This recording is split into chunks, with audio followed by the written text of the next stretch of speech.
Chers amis, bonsoir, namaskar. Ce serviteur avait l'inspiration de partager avec vous une nouvelle traduction commentée d'une conversation entre Sri Ananda Mahima et un certain nombre d'élèves au Ranchi Ashram le 27 mai 1958. Avant de commencer cette traduction commentée, je vous invite à joindre les mains afin d'accueillir les paroles de l'invocation rituelle. Om Gam Ganapataye Namaha. Om Shri Paramatmane Namaha. Guru Brahma, Guru Vishnu, Guru Devo Maheshwara, Guru Sakshat Param Brahma, Tasmai Shri Guravai Namaha. Asato Ma Sat Gamaya. Mère, conduis-nous de l'illusion à la réalité. Tamaso Ma Jyotir Gamaya. Conduis-nous des ténèbres vers la lumière. Mrityarma Amritam Gamaya. Conduis-nous de la mort à l'immortalité. Om Shanti, Shanti, Shanti.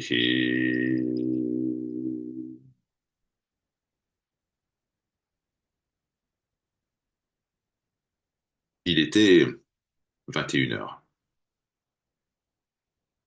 Il y avait eu un temps de silence. Ma a pris la parole. Elle dit, en invoquant le Seigneur, il sera certainement trouvé. Et en s'attachant à la grande mère, Mata, il y aura souvenir du soi.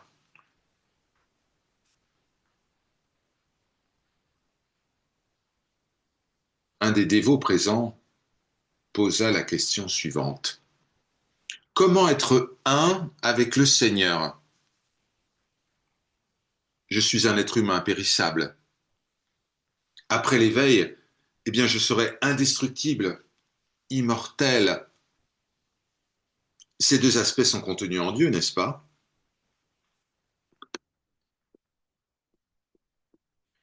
Ma dit,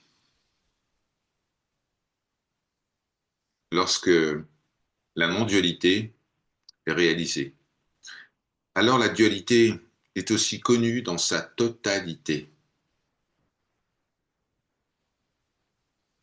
En devenant immortel,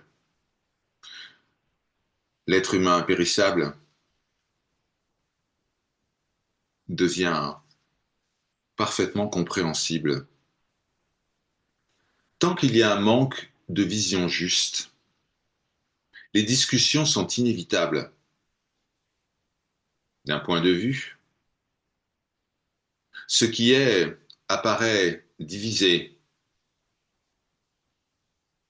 et le monde a toujours été, est et sera dans un état de transformation constante. Mais d'un autre point de vue, il n'y a que cela, indestructible. Il n'y a jamais eu et il n'y aura jamais de monde. En réalité, la question de l'être et du non-être n'a aucun sens.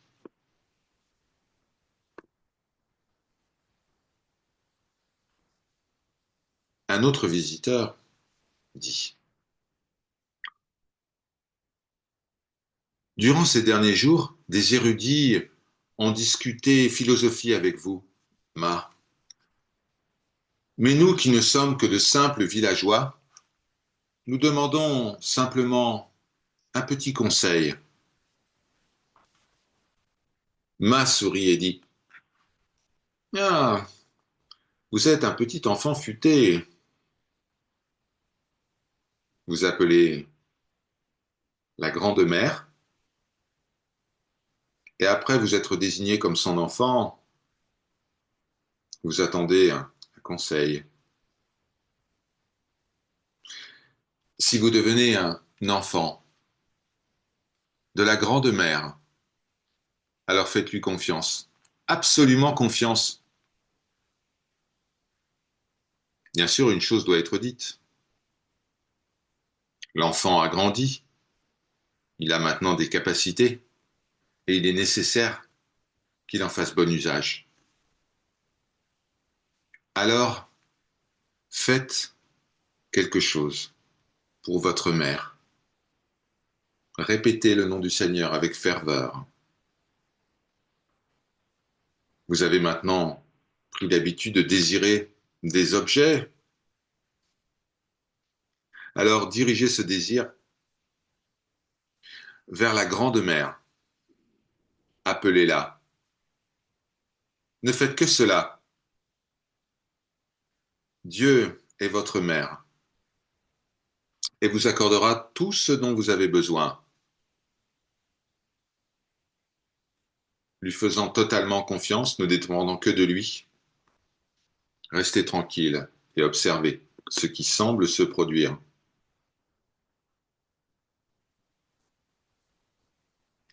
Ce n'est que lorsque vous avez totalement confiance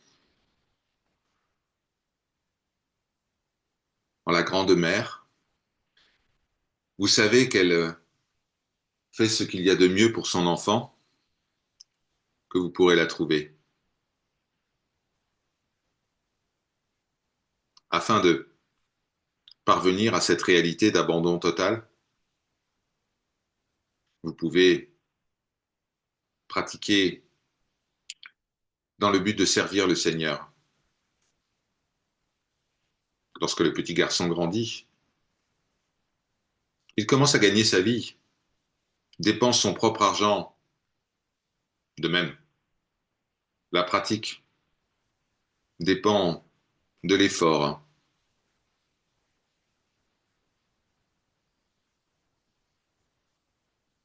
Mais, cher enfant, vous êtes tombé dans votre propre piège.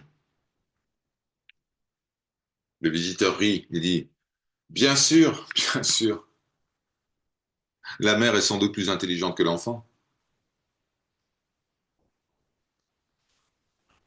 Ma commente. La relation entre une mère et son enfant n'est pas une relation de prendre et de donner. La mère donne à l'enfant en fonction de ses besoins. On doit se comporter vis-à-vis de la grande mère comme un petit chaton. On se laisse transporter ici et là par la divine mère.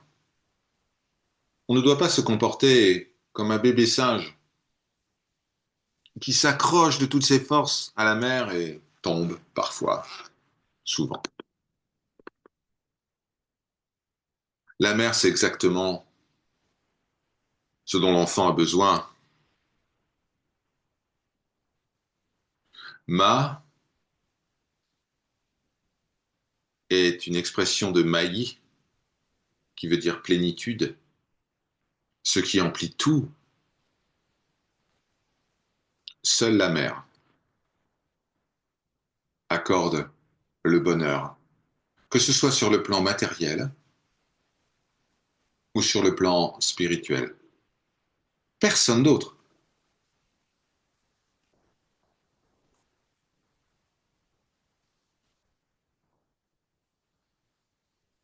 Un autre visiteur lève la main et la parole lui est donnée.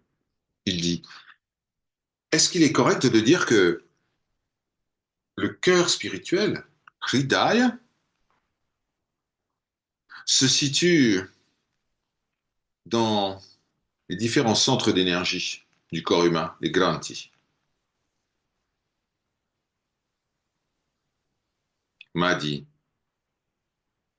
oui, il se situe dans le Brahma Granthi, dans le Vishnu Granthi et dans le Rudra Granthi. En d'autres termes, dans le chakra Muladhara, qui se situe à la base de la colonne vertébrale, dans le chakra Anahata, dans la région du cœur physique, et dans la région du Agnya Chakra, qui se situe entre les sourcils. Ce sont les centres de l'expérience yogique du pratiquant. Et c'est là les lieux où le cœur intérieur est situé. Outre cela, certains yogis font l'expérience de leur cœur intérieur, leur cœur spirituel, à l'emplacement du chakra couronne.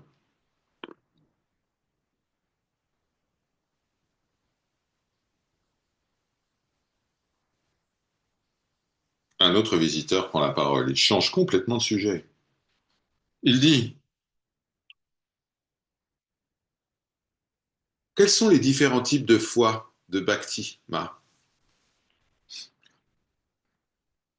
Ma lève les yeux au ciel, elle dit, oh, il y en a tellement, mais disons qu'il y a quatre types principaux.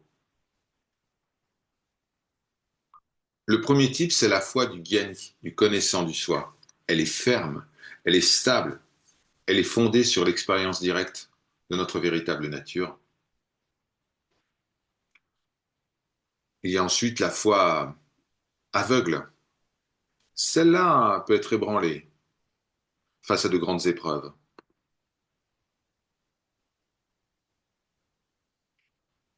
Il y a la foi vivante. La foi vivante, c'est celle qui ne peut être détruite, même lorsqu'elle est frappée comme par l'éclair. La foi que nous avons vis-à-vis d'une personne peut varier, mais la foi que nous avons dans la réalité de l'être ne peut jamais décliner.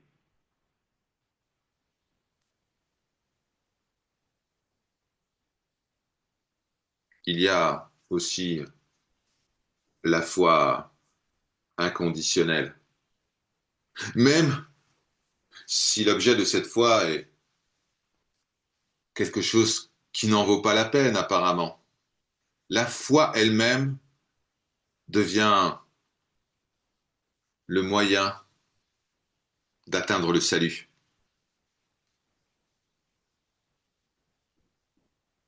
Celui qui manifeste ce type de foi pourra dire, même si mon gourou est un alcoolique, c'est quand même lui qui accorde la plénitude suprême et éternelle. Un disciple avec cette mentalité, avec ce type de foi, avance par la force de sa dévotion, au-delà même des accomplissements de son maître, et lui arrive parfois même de sauver son propre maître.